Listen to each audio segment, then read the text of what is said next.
Welcome back. This is kind of weird. We've got 2 weeks in a row of the 217 podcast. This hasn't been done in almost a full year. That being said, what a week of sports we just had. Right now is pretty much what I would consider like the holy trinity of maybe college basketball with college football with the NFL. That's a pretty good time to be a sports fan. But right now you've got the NFL, college football, the MLB playoffs, UFC fights, and I mean college basketball is right around the corner. So pretty good time to be a sports fan right now. Weather's getting a little bit colder. It's not 10,000 degrees. It was a little hot and muggy yesterday, but getting a little colder. I'm a big dude. I like when it's a little bit colder. I don't like the snow and stuff, but I enjoy like 70-degree weather. So, but wow, once again, just phenomenal week to be a sports fan. I mean, you had something to watch every single day, whether it was baseball or football. You obviously had UFC last night and the NFL today, and college football Friday and Saturday. But MLB playoffs have been really interesting. I think all of the teams that I thought were going to win their wild card round did. I thought Detroit was going to beat the Guardians. I had a really weird feeling the Cubs were going to beat the Padres. And then obviously the Dodgers were going to win. And then I did go back and forth in that Yankees series. I didn't know if I wanted the Yankees or if I wanted the Red Sox. I wanted the Red Sox to win. I thought the Yankees were going to win. But with that being said, we're going to hop right into, because I know nobody really cares about baseball. We're going to hop right into the elephant in the room, as you could say, the Bryce Burnett in the room. Giant implications yesterday in college football. Probably the biggest upset. Title of this live stream, this video. Texas goes on the road to Gainesville, to a place where their head coach is probably going to get fired, and loses to an unranked Florida team. And Arch Manning looked horrible. I mean, horrible. If he had the last name Smith, this dude would be at, I mean, he might be at like, and this is going to be disrespectful wherever I put him at, but he might be at some just lower Division I school. He wouldn't be at Texas. I mean, this dude was a 5-star 1.00 5-star recruit. Him and Quinn Ewers were both the same thing. And this Texas team, what, they won one game in the college football playoff?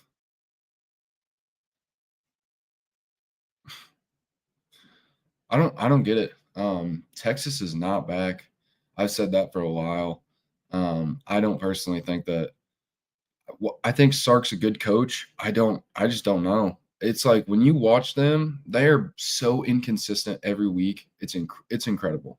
But so they go on the road, get beat by Florida 21-29. Florida tried to give the game away at the very end. It was called a time. Billy Napier calls a timeout with 1 minute and 53 seconds left, and they're burning the clock because they were going to get a 10-second runoff for taking a delay of game. I played college football. I played football my entire life. My brother, who has little to no coaching IQ, I would say, he knows football. He knows how to play offensive line. Was even like, why would they call a timeout? The clock still runs. You would just have it as 3rd and 11 with 1 minute left. You run the ball. That's another 40 seconds. And then you have you give the ball back to Texas with less than a minute to go. And instead, they give the ball back to Texas, and there's a full minute that they have to be able to just drive, march down the field. Thankfully, Arch Manning just sits in the pocket and only stares down one route the entire time. And if it's not open, it's a sack. I mean, everybody's over here like chirping at this Texas offensive line when in reality, they're giving him 3-4 seconds, but Arch is just sitting there staring down the go ball or I liked what Griffin said. If anybody's ever played the college football video game or just Madden or any football game, there's always a route whenever you're running a pass play that's red. And that's quote unquote the best route or whatever. It feels like Arch is just like, there's my streak route. It's red. I better throw that thing to him. It's not open. If not, like, what are you doing? You got to be able to read the field. You got to be able to figure out if it's cover 2, cover 3 man. If they're in some weird fire zone blitz, you got to be able to see that. And his development over the last couple of years at Texas has just been real interesting. Everybody's talking about him being the number 1 pick and all this hype and Texas being the number 1 team in the nation. Texas might be unranked. I mean, they've dropped now to 3-2. Granted, their one loss is to Ohio State, but losing to a Florida team that if they lost, probably fires their head coach.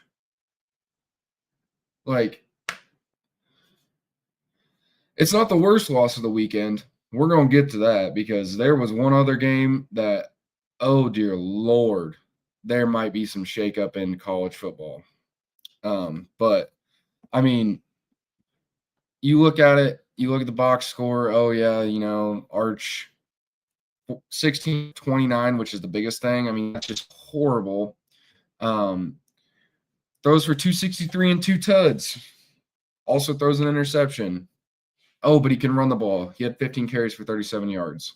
I understand sacks count differently in college, but if you watch that game, there's no way you would have thought he was the number 1 pick ever. I mean, if you would have told me that he was the number 1 pick and I didn't know anything about football, I'd have told you, is the NFL terrible? Or is he the first pick in the Arena Football League? No offense to the Arena Football League. Got to be careful what I say because I've got friends all over and there's no disrespect there. But man, bad loss for Texas. Pretty much probably knocks them out of contention for the SEC championship game. But who knows? I mean, if they win out, they probably still make the playoff, but they have to win out. Schedule doesn't really favor that. I mean, they've got some big games coming up because that SEC schedule is just a gauntlet. Like they've still got the Red River next week against number 5 Oklahoma. And granted, Mateer might not play next week, so you never know. But you play Oklahoma, you play Kentucky, you play Mississippi State, you play Vandy, you play at Georgia, and then you finish the year with Arkansas at home and A&M at home. Whew.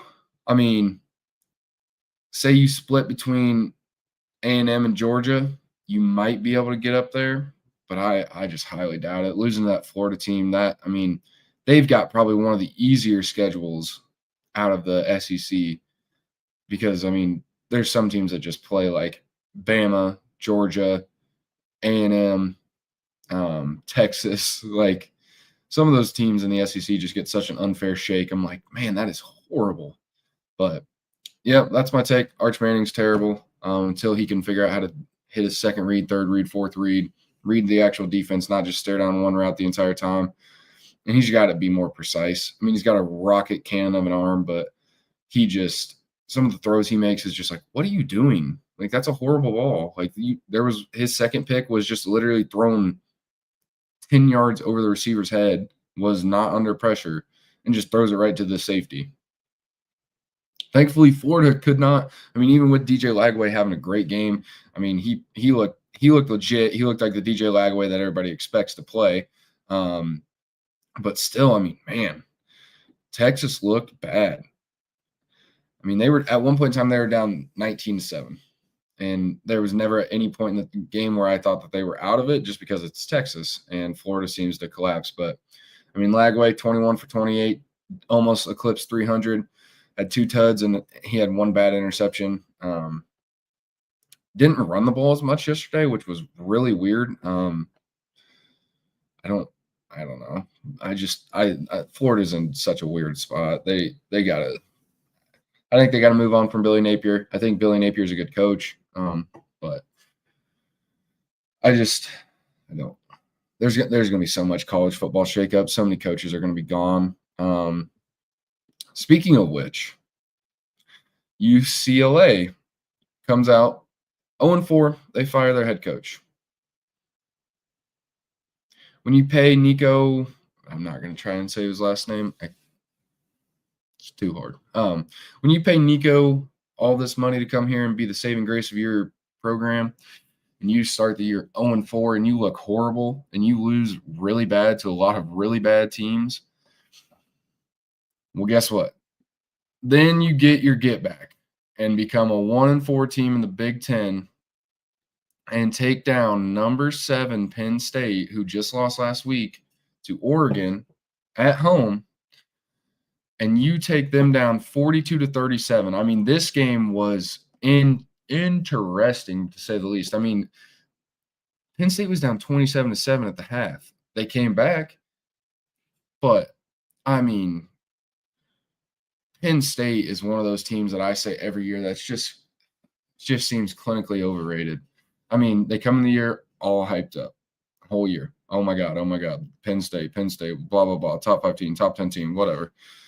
And it's just like, I'll say it till the day I die. That team, James Franklin, that's Mr. Born on third base. What's the biggest game he's ever won? What's the biggest game he's won in the last 3 years? I mean, this is this is like a career program altering loss for them. I mean, this is a horrible loss. I mean, Nico, he goes 17 for 24, throws for 166 yards, doesn't turn the ball over, has 2 touchdowns passing. And then you always hear, oh, Penn State's defense. They've got Jim Knowles, who I always call Chuck Knowles for some reason. That Griffin always corrects me. You got Jim Knowles, DC from Ohio State, had the best defense in the country last year. You just got diced up by UCLA. Nico not only had 166 passing yards and 2 touchdowns, this dude ran for 128 yards rushing and 3 touchdowns and had a 52-yard run. I mean, getting 42 points put up on you by UCLA is embarrassing. I mean, that's horrible. I mean, after you just went toe-to-toe with Oregon to come out and just lay a complete egg and lose to UCLA, if I was James Franklin, I would have bought the first ticket to somewhere else because he is not. I mean, they'll bring him back because he's James Franklin. But once again, me and Griffin had a good conversation yesterday about Drew Aller. I don't think Drew Aller is a good college quarterback. With that being said, I think he will be a good NFL quarterback when he develops the ability to. Same thing with Arch. It seems like all these quarterbacks that are coming through college football now, it's less about being like football IQ, knowing as a quarterback, knowing, hey, this is my first, second, third read. This is the coverage. This is what I have to look off. I have to look this safety off. Because Drew Aller's got a rocket arm. I mean, this dude looks like Josh Allen, has an arm like sort of like Josh Allen. I'm not going to say he's Josh Allen, but built like Josh Allen, looks the part of Josh Allen, big, has a huge arm, can run, and has like good touch on the ball. But I mean, dear Lord, he looks, some of the play calls that they have there for him, I'm just like, it's 4th and 2. You have a chance to tie the game with like 30 seconds left. And you know that UCLA has nothing to lose. They're going to bring 6. and you run play action and get sacked. What are you doing? I mean, who thought that that was going to be a good play call? They're going to bring pressure, run curls, run slants, run anything that's going to get open quickly. Or if you're going to commit to the run, don't stay in the shotgun. And then it was. I mean, it was hilarious to me because I don't like Penn State, but if I was a Penn State fan, I would be so upset because what are they doing? I mean, 4th and 2 on like the 7 or 8 yard line, and you run play action. I understand you're trying to catch the defense sleeping, but did you think that they were going to drop back in coverage? They're 0-4. What do they have to lose? They're going to blitz you on 4th and 2. They're going to try to make you get the ball out early and make a bad read or throw a bad ball or get a sack. And they did because you run play action and you look like idiots because I don't know. It could have been two things. It could have been play action or it could have been a design QB keep. But the play before that got him the 4th and 2, it was 3rd and 2, and Aller literally hands the ball off, and he sees the defensive end on the right side just crash down and just kill the running back in the backfield. Just didn't even look to pull the ball. So, oh man. My thing is, I asked Griffin yesterday, I said, how far does Penn State drop? How far does Texas drop? Do we see a world where Penn State and Texas are both unranked? I mean, the Florida loss is not any. I mean, the UCLA loss was light years ahead of Florida. Florida's still an SEC school. UCLA is 0-4. Like, haven't won a game. Have been horrible. Have looked horrible. So, I don't know. We'll see later today. The AP poll come out. Now, you can't really, for anybody that doesn't really understand college football, never go off the AP poll, please. There's other agencies out there that give off what they think the top 25 should be. I know, but at the end of the year, but when it comes down to that college football playoff, they're not looking at the AP poll. So don't look at that. Don't look too much into that. But I don't know. There were some other good games yesterday. It wasn't Illinois got back in the win column against Purdue. Probably the biggest game of the day. Miami takes down Florida State. Miami looked dominant the entire game. Florida State kind of marched back towards the end. But man, Miami is just out here just running people's pockets. I mean, Beck goes 20 for 27, 241, and 4 tuds. Their defense causes so much havoc. I mean, they had a fumble recovery. They had 2 interceptions. I mean, should have been more than that. They had 2 or 3 more that got called back for penalties, but Miami's scary. That's a good team. That's a team that could win it all. Veteran. Here's what I think you need to win the college football playoff. Veteran. That's one. You need older guys. I don't think a freshman quarterback is going to win you a college football national championship unless he's like, I don't know. I wouldn't even consider like a freshman that was like a redshirt freshman like Johnny Manziel. I don't think he could have won a college football playoff because he didn't. 2, you need a really good defense. And 3, you need playmakers that are going to bail your quarterback out if he doesn't decide to be that top tier-esque level. But Carson Beck looks insane right now. I mean, he threw a 44-yard ball to Malachi Toney, and I mean, this dude never stopped running. He just caught it right in stride, just right in the breadbasket, 44 yards. And I mean, he just kind of, throws it up there, and he just catches it, literally walks in the end zone. DB's burnt by 10 yards. And it wasn't like it was it looked effortless. I mean, he looked or Miami, that might be the team I picked to win the college football playoff. Defense looks good. Offense looks great. Their offensive line is humongous. They can run the ball. They can throw the ball. They can do just about everything that you need for a college football team to be successful. So, and they've got a older quarterback that knows the game, that has played in the college football playoff, that has a little chip on his shoulder. So watch out for the Miami Hurricanes. It's good that they've got something brewing down there, and it looks real good. A couple other good games that I'll just briefly go over. The you got the Alabama game, where it was back and forth for a little bit, but at the same time, I don't know if I ever thought at one point in time that Alabama wasn't going to win this game.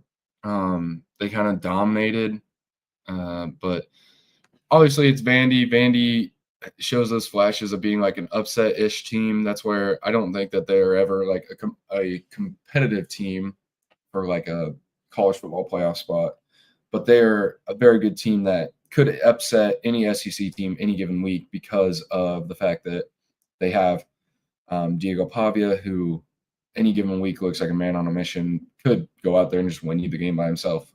He's a determined dude. And when he puts his mind to something, he really, kind of can take over a game. He had a couple bad turnovers, and that's ultimately what separated that game. A big implications in the Big 12, though. Cincinnati beats number 14 Iowa State. Didn't know this until I was informed. Griffin told me. Iowa State is missing their top two DBs for the rest of the year. They both tore their ACLs. That's just horrific. Terrible for them, where Iowa State looked like they could make a run at potentially the Big 12 championship and a spot in that college football playoff. But that looks like that's probably out the window now.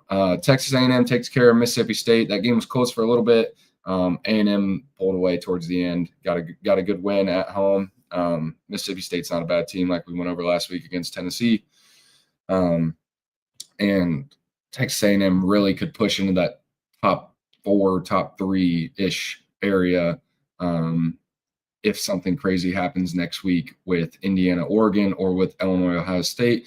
Personally, don't think anything will happen. I'm not going to put college football picks out there because I don't. It's tough. College is way different than the NFL. There's so much uncertainty.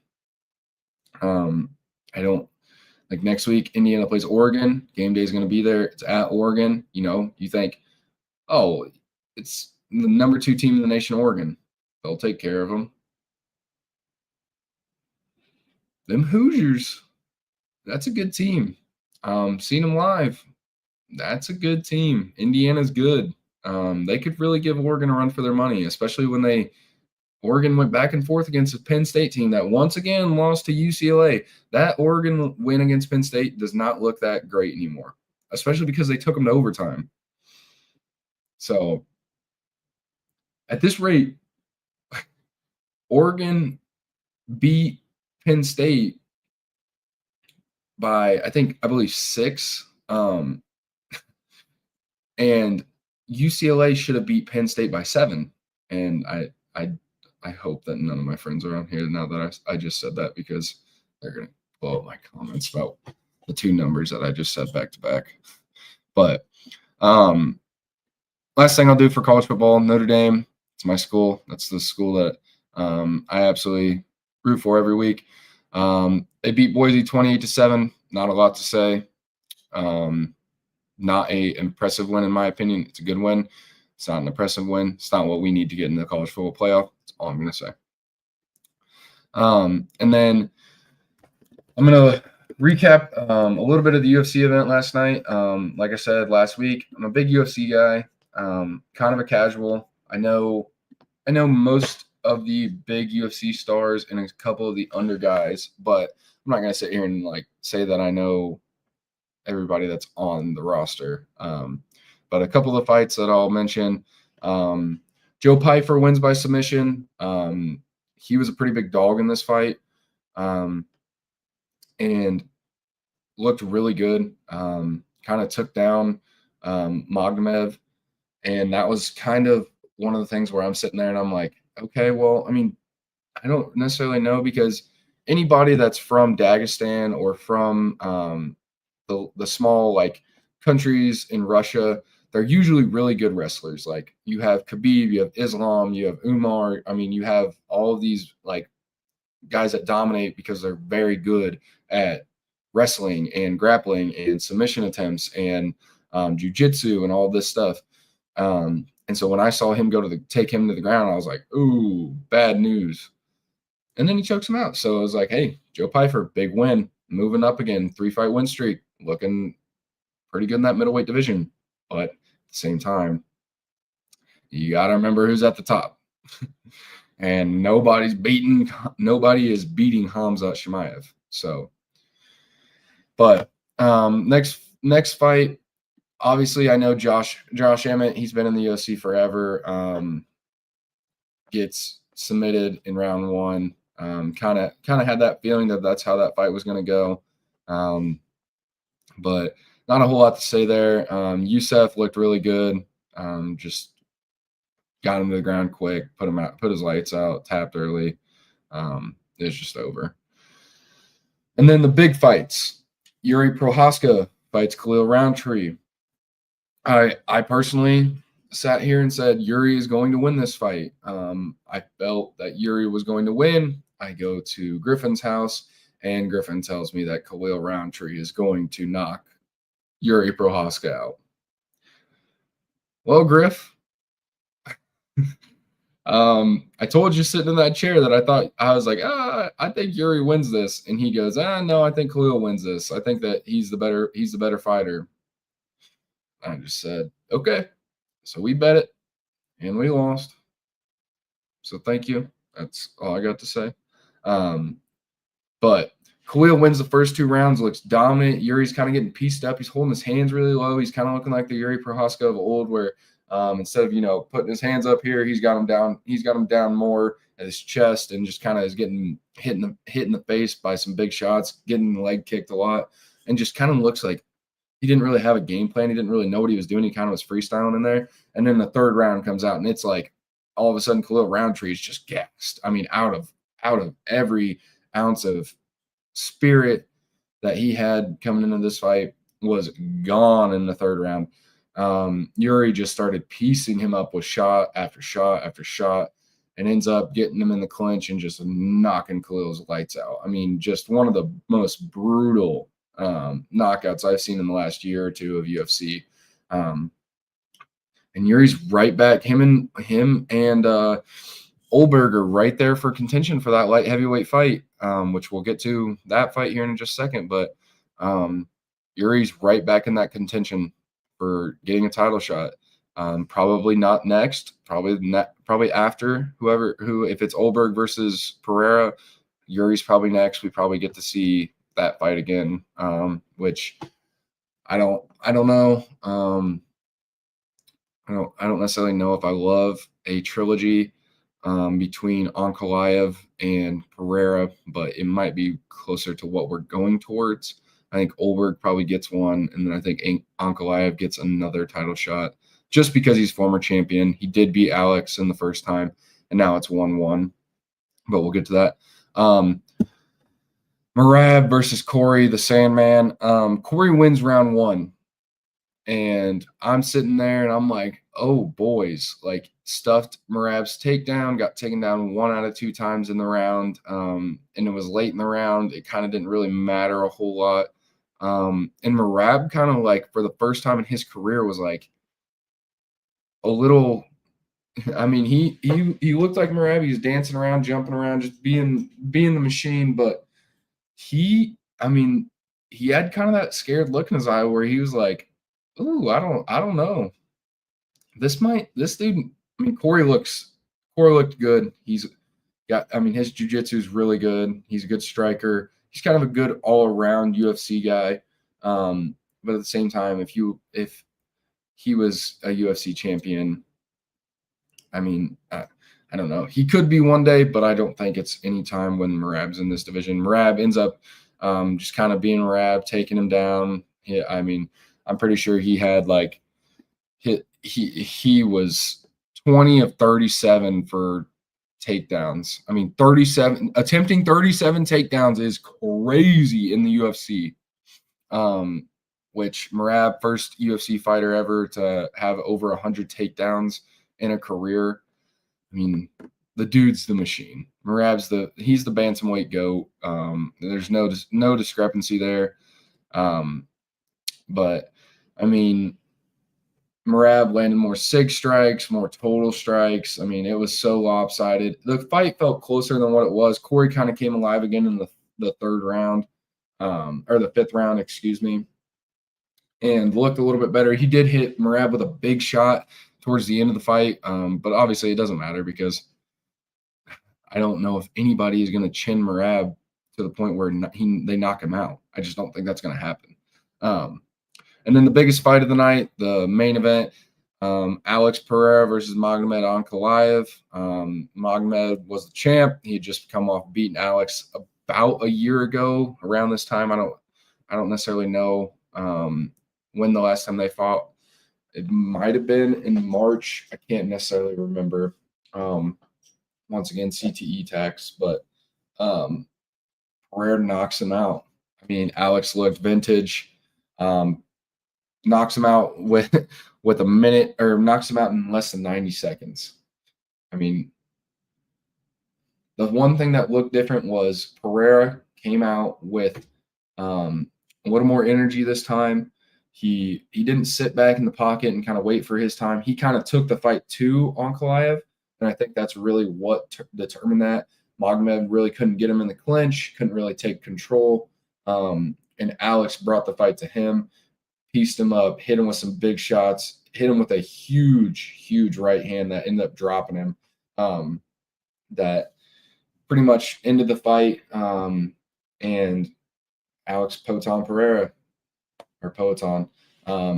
once again, your UFC light heavyweight champion, in a dominating fashion. Like I said, I don't know if it'll be Olberg or if it'll be another Ankalaev rematch, but if I'm Ankalaev, I probably take a little bit of time off and then, have a little bit of a different approach, because if Pereira has a same exact approach, he does beat him again. But the only thing this showed was that the first time they fought was a little bit of a fluke. I know that Alex said that he was dealing with a broken hand and he had a couple things wrong with his leg, couldn't throw. Oh, Lord. My dog's going crazy right now. And so he said he had some stuff going wrong with his hand and his leg. Just couldn't really do anything. Couldn't throw any kicks. And I think that's really kind of what determined the fight for Pereira. He was limited, and you should never go into a fight limited. But that being said, we don't really have another. I mean, we have another UFC fight. It's Tom Aspinall. It's on October 25th. It's around Halloween. And that card so far looks pretty lackluster. Tom Aspinall versus Cyril Gane. Umar's on it. Umar Nurmagomedov versus Mario Bautista. That'll be a banger fight. And Alexander Volkov, who is a former UFC heavyweight competitor, or I don't know, competed for the UFC heavyweight belt a little bit ago, but he's obviously fallen off a little bit from then. But and then let's get to the NFL today. There's a game going on right now. I understand the appeal to taking the NFL to different countries, but I really do not like, especially if you're a college football fan and you watch college football till, I don't know, last night. I think the Cal game got over with at like midnight Central. It's difficult to have a good Saturday night and then have to wake up at like 7:45, 8, and watch your favorite team play in Ireland, London, Mexico, anywhere. It's that I don't really love that, but obviously I understand expanding your horizons as a marketing thing. But right now the Browns are winning 17-14. Carson Wentz got injured. The Vikings third string quarterback's in right now. Dylan Gabriel, 3 touchdowns. All right.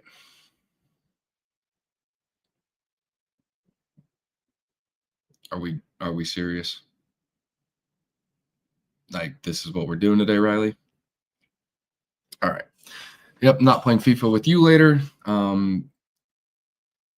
Just terrible friends. I mean, I've got to get better friends. That's just all I have to say. But anyways, back on to what I was saying. But Vikings are winning right now. Dylan Gabriel's looked pretty good. I haven't really tuned into that game, but I did see that he has now passed Joe Flacco for touchdowns this year in one game. But your Thursday night football game was the 49ers and Rams. The 49ers won, which was kind of surprising to me. They seem like they are injured left and right. They have nobody. It seems that they're healthy. And the Rams don't decide to take it to a second overtime. They decide to go for it, and they don't get it. And they lose. Mac Jones looked good. They had a couple Kendrick Bourne comes out of nowhere and just has the game of his life. My buddy Cole started him in a fantasy league this week, and everybody was kind of clowning him, like, who are you starting? And I mean, he has 24 points, so shout out to him. That's a great play. But then this week, you got the Cowboys and the Jets, the Giants and the Saints, the Raiders and the Colts, Dolphins, Panthers, Broncos, Eagles, Texans, Ravens. Ravens are without Lamar today. That'll be an interesting game. Titans, Cardinals, Bucks, Seahawks, Lions, Bengals, Commanders getting Jaden Daniels back this week. They play at the Chargers. And then your Sunday night football game is the Patriots at the Bills. And then Monday night is the Chiefs and the Jaguars. So not like it's a super eventful week 5 of the NFL season, but you still got some okay games. I think that the one game that I'm probably most excited to watch is probably the Cowboys Jets. I think that'll be a high scoring game. Other than that, I mean, the next best game is probably the Bucks and the Seahawks. Bucks are down a lot of guys. Bucky Irving's not playing this week, so be interesting to see how they move the ball on offense, if they just let Baker rip it the entire time, and if they can run the ball at all. It'll be interesting to see, but don't necessarily know what. I probably just watched Red Zone today. It's just not, Bears aren't playing, so I don't really care. Bears and Packers aren't playing, so I'm not really like going to sit here and say, oh yeah, I'm definitely going to watch every single game. I will watch every single game, and will probably, and I'll get to that. Probably put a little bit of money down for the games, but I'm just not going to sit here and act like I'm going to watch every single matchup today. But I'm getting griefed right now. Riley, if you were going to sit here and grief my podcast, then you are never going to be a guest on this show. Like, this is just insane. I mean, the dude just cannot let me live. And, you try to be nice to a guy, and he's just a horrible person. So I'm just kidding. No, Riley's a great dude, but it's pretty funny that he's sitting here and talking crap while I'm on the podcast. But new segment. I'm not going to talk about last week. If you guys tailed any bets that I put on here, you are now down millions. But this week, here's what I got for the NFL this week. Just once again, I like to do these 50 receiving or rushing. I've got Amon-Ra St. Brown. The Bengals are horrible. They probably won't have more than 100 yards of total offense today, or they might go off. Who knows? But St. Brown and Gibbs, I think Gibbs runs for 50 at least. I think Amon-Ra gets 50 at least before they pull the starters out. Like I said earlier, high-scoring game is what I think in the Cowboys-Jets game. I think Pickens gets 50, and I also think Garrett Wilson gets 50. And then last leg, just to get it over that like plus 300 threshold that I like to be at. I couldn't really find another leg that I really loved, so I just went Trey McBride. I just think Cardinals aren't going to be able to run the ball, so I think they'll just be out there slinging it today. So 1975, because the state of Illinois wants to tax everything, tax the bets, tax whatever. What can you do? It rounds up to $20. I'm not going to sit here and place thousands of millions of billions of dollars. $20 is enough of a sweat for me. So 1975 will win you 107. Once again, gambling, not gambling advice. And then got another one here. This is the one that I feel a little bit more safe-ish about. I think the Cowboys win today. I think the Giants win today. I think that last week Jackson Dart looked really good. The Saints are horrible, even though they kind of gave the Bills a little bit of scare last week for about 3 quarters. And then the Chargers, I think they get back on track, kind of have a statement win against the Commanders because they got essentially upset pretty big last week against the Giants. And then I think the Cardinals win. The Titans are pretty bad. They're pretty much going to sit here and just let Cam Ward ride the ship, but let it sink at the same time because I think they want to get another top 5, top 3 pick in the draft. So I think that they're pretty okay with just losing. And then one of my buddies, Dawson, he's got a probably one of the crazier parlays that I think I've ever seen. And he's got a good chunk of change on it. So I texted him and asked him if he could share that with me. It's a 12-leg parlay. And I know this is crazy, but it's got a chance. I mean, he's got the Colts today against the Raiders and Jonathan Taylor 2 receptions. I'm pretty sure Jonathan Taylor has hit this line every single week. It doesn't seem like they have a second running back, so I think he's getting like 90-something% of the snap share. And then he's got the Lions minus 2.5. I think that he probably could have taken this minus 6.5 and been okay. But at the same time, once you see the total odds in this, I mean, you're looking at it 4,600. That's pretty big. It's not really like taking a risk of going up to a touchdown instead of a field goal is that big of a deal. Gibbs, he's got him for a touchdown today. I think that's a pretty safe bet. It'll be either him or Montgomery or St. Brown. I think they all 3 have a big day. I could see the Lions putting up like 400 yards of total offense. Then he's got the Bills money line today against the Patriots and got James Cook for 2 receptions. That will, I think, unless that the Bills just completely blow them out and just look dominant running the ball, I think that he'll easily cover this, and I think the Bills definitely win at Buffalo. I feel like the Bills haven't played an away game yet, which is funny. I feel like every time I turn the TV on and watch the Bills play, they always are playing at home. So that's pretty interesting. And then here's the second half of it. He already hit this this college football one right here, the Miami, Florida over. A little bit of a sweat. He was sitting there with me last night, and he's like, how many points do I need? And I'm like, oh, dude, you need 2 touchdowns and a field goal. And we were pretty confident that it was going to end at 41 points, but it didn't. So he's off and running. I think that's his lowest odds or highest odds, however you want to look at it. Then he's got the Eagles to beat the Broncos. It's going to be a tough game. I know A.J. Brown and Devonta Smith have both come out and said that they're very frustrated with the way this Eagles offense is playing. So it'll be interesting to see if they get them more involved. I don't think they do. I think they just stick to their roots, and if they don't like it, they don't like it. They're winning, so who cares? He also took the Giants. Love that. That means everybody should be on the Saints. I know like 5 people there on the Giants. Everybody should go bet the Saints, bet the house, bet the mortgage. because gambling, not gambling advice. The over in the Cowboys game, I can't see a world where this isn't a shootout. I mean, two really good offenses, but at the same time, two like middle to low tier defenses. I don't know if Bland and Diggs are playing for the Cowboys. If they are, that probably takes it down a little bit. But at the same time, I still think this is a really high scoring game.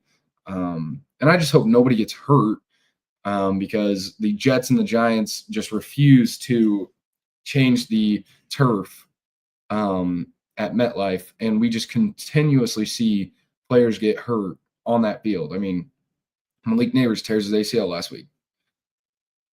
It's so evident that this is what is causing it, that the NFL has to do it, or people are they're just going to keep losing money on these stars because they're just going to keep getting hurt.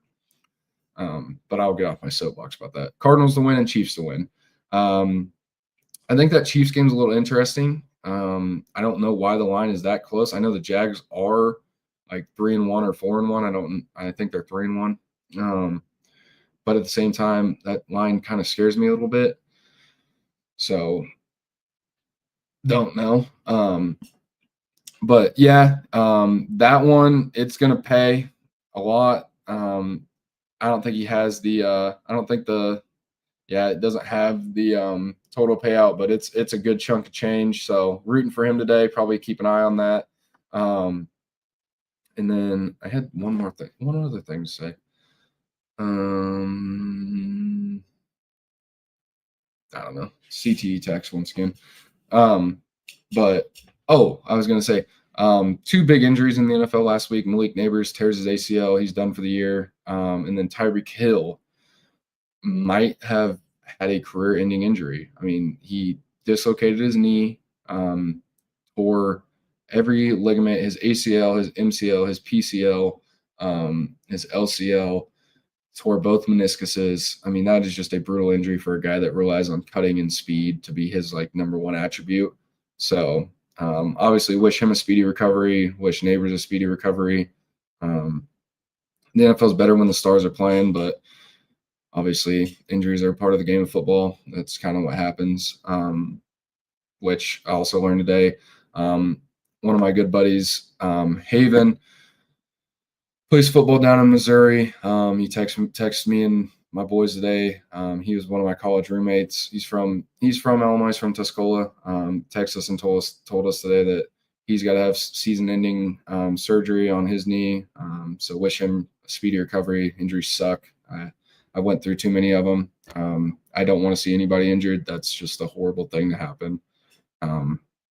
But off of all the gloom and doom stuff, because everybody should wake up and put a smile on their damn face. I'm going to end it with the shout out of the day, shout out of the week. I was thinking about this a little bit. The one college football game that I didn't cover, yeah, you Panthers. I mean, what are we talking about? Look at these guys. I mean, these guys are on a roll right now. You know, they played Illinois State, who's apparently the number 4 team in all of FCS football. I think they're a good team. I don't know what they did against North Dakota State last night. Didn't look. I'll pull that up because I would like to see that score. If they kept it close and they lost 33-16 at home. Well, don't know. North Dakota State, South Dakota State, always really good. North Dakota and South Dakota are always good. Montana State, I know a lot of people don't keep up with FCS football, but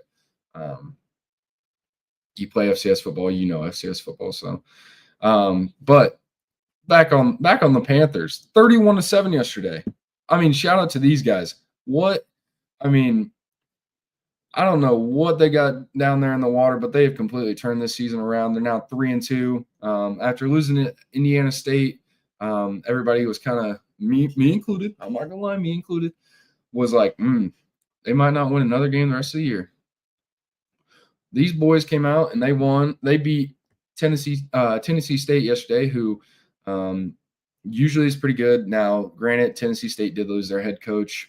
He went to Bowling Green. Eddie George, former Heisman Trophy winner, played in the NFL. He was Tennessee State's head coach. Another school in the Ohio Valley Conference, UT Martin. Everybody might know a dude named Ty Simpson that's playing quarterback at Alabama. His dad is the head coach at UT Martin. Didn't know that till yesterday, till they showed that, and I'm like, oh, UT Martin, yeah, I know them. But Eastern's on a roll right now. I mean, shout out to those guys. They're playing good ball. They play Gardner Webb next week at home. That's not a fun flight. We flew to Gardner Webb last year, and you kind of anytime you got to fly is kind of like a jet lag ish type feeling. So probably be at that game. Probably go down and see them play, and then they finish the year with SEMO, Charleston Southern. They play UT Martin, Tennessee Tech, who right now is the number 9 team, I believe, in FCS football. They look really good. And then they play Lindenwood. And then they end the year beating Alabama by 100 in Tuscaloosa, in the house that Saban built. Those EIU Panthers are going to go down there and win against Alabama. No, I'm just kidding. I don't know. I mean, I'm just being stupid at this point. But if they win, this podcast would probably I would clip that and that would be all over Twitter. But we in hindsight, it's 2020, and I don't think that game's going to go the way that we want it. But we never know. Maybe we pull up the upset of the century. But that's all I got for today. I'll be back on the same time next week. Hopefully, we've got a little bit more interesting news to cover. I mean, this week in college football, there was a couple upsets, but nothing crazy. The NFL was pretty bland last week. Not a whole lot of crazy stuff happened outside of like the Giants beating the Chargers. Bears got another win. They beat the Raiders on. Finally, we got some luck to go on our side, and they missed a field goal. Seems like we always miss a field goal or block a field goal or whatever, but luck was on our side. Finally looks like we might be turning that corner, but who knows? We thought the same thing last year, and then we played the Commanders, and we get bombed on. But hopefully we can stay more consistent. I'll cover their game next week. Hopefully Notre Dame wins next week. And yeah, I just hope everybody has a blessed day, blessed Sunday. Hope everybody goes in the next week, has a great week. Don't forget to just like be happy, be in the moment, smile, just be a content human being. There's so much bad stuff going on in the world. Just smile. I mean, just do something that you like. Go see your family. There's a lot of things that I got going on in my life right now. School is really stressful, but this is something that makes me happy. So obviously I'm going to hop on here and do it. And once again, hey, we got another subscriber last week, so we're up to 59. We're getting close to that giveaway at 100, but will we ever get there? World may never know. But thanks everybody for coming to the live. You can obviously watch it as a video on YouTube.